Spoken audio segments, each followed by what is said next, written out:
Okay, this is chapter 25 of the book God Dictated to Me, Isaiah 53, in the day of the Lord. Just as he dictated, commanded and directed, however you want to put that. It's not straight dictation, but it's likened to the Torah to Moses, and basically, frankly, the entire Bible is his, through one man or another. He says it's best just to go with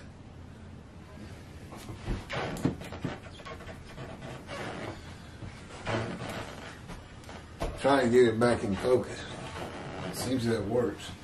The main character of the chapter, like Isaiah wrote Isaiah. Maybe it's a very long book, over 70 chapters. Book of Isaiah, 70 chapters. And he could get somebody else to do it. It's no problem for God. But, the entire book. And do not take from or add to any of it. It was kind of, that phrase was kind of limited to the Torah. But now that he's had me explain to you that all of it is his, don't mess with God's book. Like the Christians messed with the Jewish book and attached it to their New Testament. He said the Jewish people didn't know how to read it, that it was prophetic of Jesus Christ, which I have shown in these chapters, God shows, is totally ridiculous. He doesn't fit 11 or 53, which is what they hang their hat on. And I've shown in the prior chapters that's just not possible. I mean, I got a whole chapter that shows Jesus doesn't fit one verse of Isaiah 53, except one. The one that basically says the man's a sinner because he lies. I've got a top 10, including the greatest lie and deceit ever perpetuated from the lips of Jesus himself in the history of mankind. You can't top that. This is chapter 25. Again, I'm redoing the original 50 chapters that I did a long time ago, or started a long time ago, sometime during when we found out about COVID. I sent out a check for economy stimulation. I used that check to get this camera. I know it's not the best camera on the market. It blurs again. It's having trouble focusing. Autofocus is just not working good. But that fixes it. I know I've gone 10, 15 minutes before with it out of focus. So at least I can stop it now. It's called The Resurrection of the Dead. It's very short. The Rambam, Maimonides, compiled what he refers to as the Shloshah Asar Ikkarim. The, quote, 13 fundamental principles, close quote, of the Jewish faith, as derived from the Torah. Maimonides refers to these 13 principles of faith as the, quote, the fundamental truths of our religion and its very foundations, close quote. You want me to just let it go a little bit?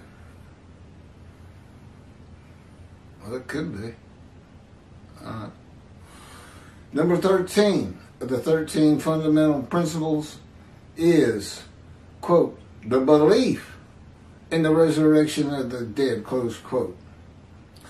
Ezekiel 1 and 10 are together a vision of the resurrection of the spirits of the dead to heaven. The creatures later identified as cherubs, a type of angel, with the spirit are going to and fro.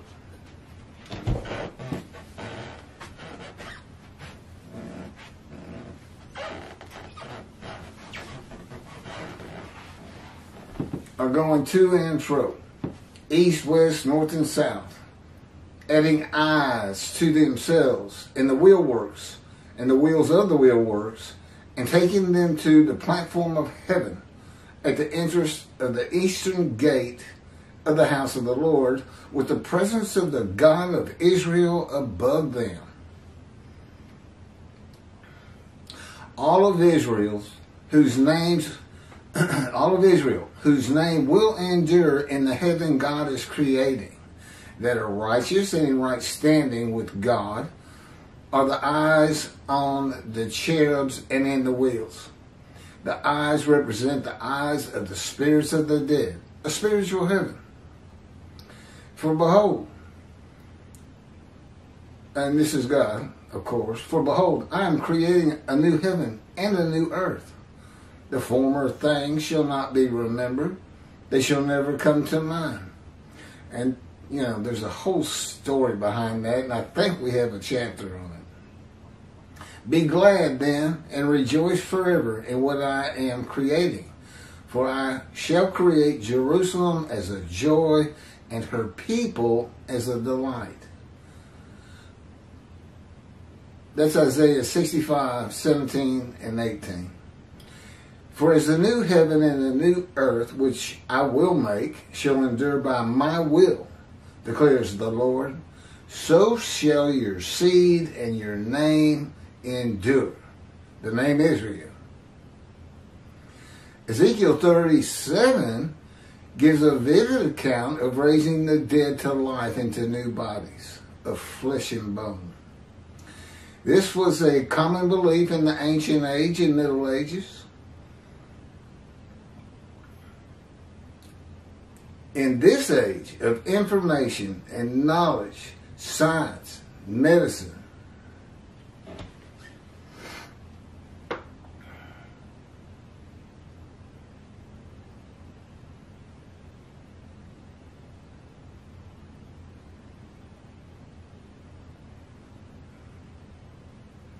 and knowledge of the human body, few people believe that a human body can or will be resurrected anew by God.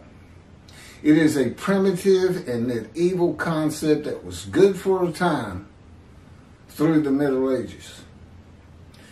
That is why God provided visions of heaven conforming to the beliefs of the world of the Jewish people in the Middle Ages and before, and a spiritual heaven for a more enlightened time of reasoning and knowledge.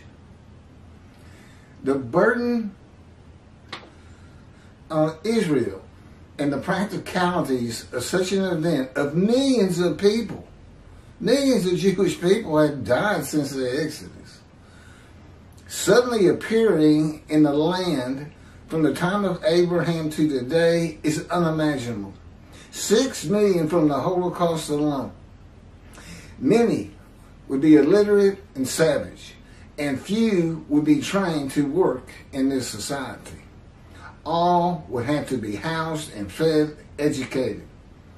It would be a prophecy that destroys the government and the state of Israel. And yes, God knew when the Jewish people returned, they'd be a democratic country, state. It started as a state, they called it a country the other day. The resurrection of the dead in the human body to a heavenly earth, Messianic era, or the world to come, which I think is after the Messianic era, I'm not sure, it's too confusing. It's all made up by men, it's not in the Hebrew Bible. Is also said to be a sign that Moshiach has arrived, or that it will happen in his lifetime. Well, I'm 66 now. God's been with me 16 years, and nobody has been resurrected. It's not going to happen. It's a belief. Well, I'll carry on. This is a teaching from the ancient age and Middle Ages that continues today. Judaism's reliance on everything the sages say in an era gone by the oral tradition is important for the laws of the Torah, which can be vague sometimes, like celebrate Shabbat. Well, how do we do that? Well, it becomes part of the oral tradition. It's just what people are doing, and Then it gets to be almost a ritual. This is how we do it.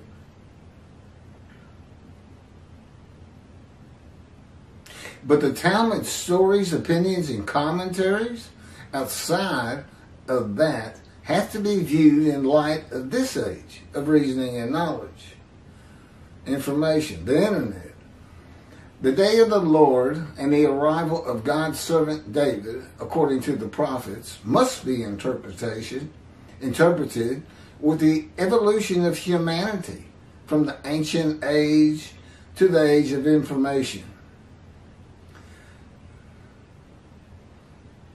You must keep those in mind. The eras in between and the eras to come. Basically, it needs to be changed. That's right. Rambam's 13 fundamental principles need to be changed because Orthodox, for sure, I know, praying every day, and they tell themselves they believe in the resurrection because they're supposed to. It needs to be changed. The belief in a spiritual heaven. And that's just a starter. But God wants the rabbis today, with all the knowledge we have. Everybody was illiterate in the early Middle Ages and, of course, all of antiquity. And they had beliefs like that. They'd sit out by graves. God would tell them, stay out of the cemeteries. Because they didn't know what else to think. Their loved one had died. They just wanted them to come out of the ground and be alive. They really no concept of a spiritual heaven is revealed in the Hebrew Bible to speak of, until God says, I'm making a new heaven, a new host of angels. And those angels are the angels Israel, the Jews being picked up by the eyes, that are eyes on the wheelworks, and the creatures or cherubs. It's changed from 1 to 10 of Ezekiel.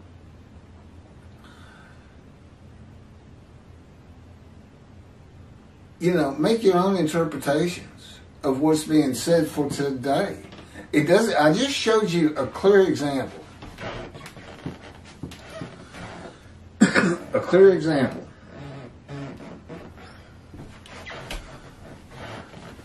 Ezekiel 1 and 10, spiritual heaven. Ezekiel 37, resurrection of the dead. And it's everywhere. And it's fun looking for it.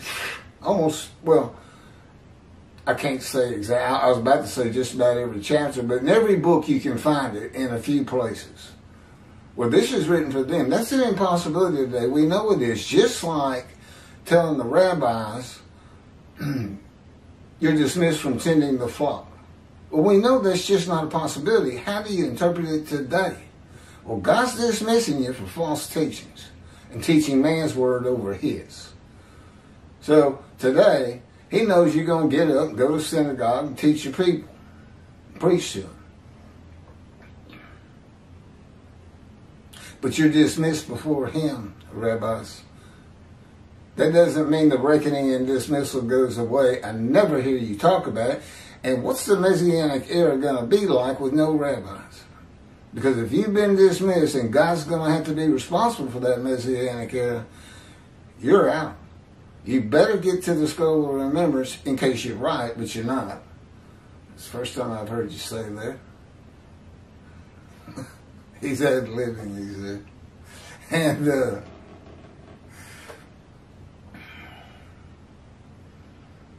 no, there's lots of, within a chapter, you can find both of them for today and for yesterday. Antiquity in the early Middle Ages versus this day of information, knowledge, reasoning. You know, it all started after the period they called the Enlightenment, which basically ended the Middle Ages.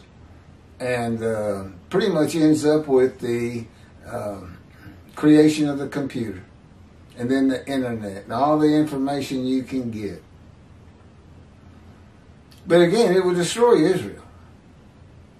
And he knew Israel would be a democratic state. And I'm sure God doesn't want to destroy the government of the people who have returned. You come back, I come back.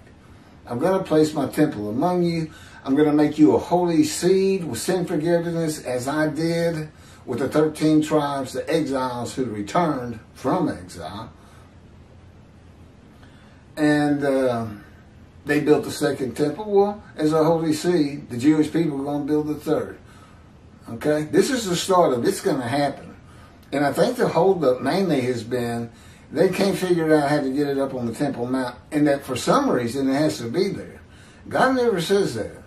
Now, he does tell me it has to be on Mount Zion. Now, I don't know why that is.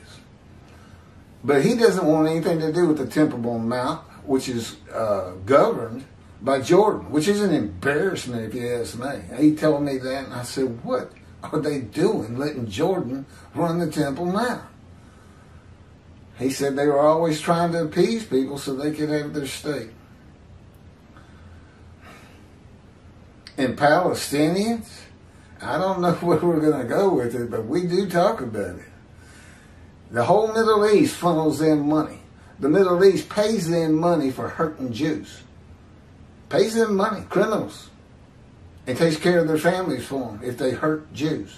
That's the enemy. They like having the enemy in your state. Refugees for 70 years now. And God says they're Jordanians. And he's pretty clear about it. He said, well, it was just Israelites there when Rome pushed them out. So where did they come from? He says they came from Jordan primarily. But Jordan won't recognize them as citizens of Jordan. So they remain refugees. Israel's certainly not going to recognize them. I think we should make Jordan recognize them. Well, they kicked the Jewish people out of every country in the Middle East and kept their homes, their money, their things, their belongings, and they had to walk.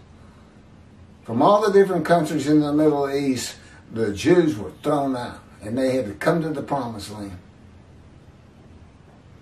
You think I worry one bit about pushing the Palestinians out?